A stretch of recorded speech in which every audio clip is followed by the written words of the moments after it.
তেলবাজিদের দেশে আমরা থাকি, তাই তেল সব সময় সাথে রাখবেন।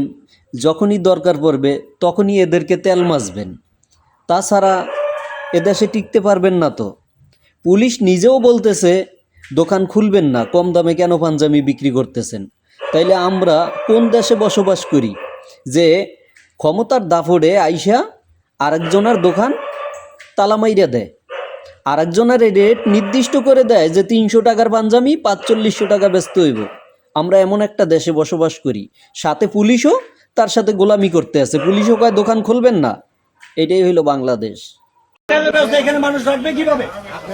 একটু আগে পুলিশদের বলে গেছে আপনার লোকজন কাস্টমার যে এদেরকে দেখে নিবে, কারণটা কি?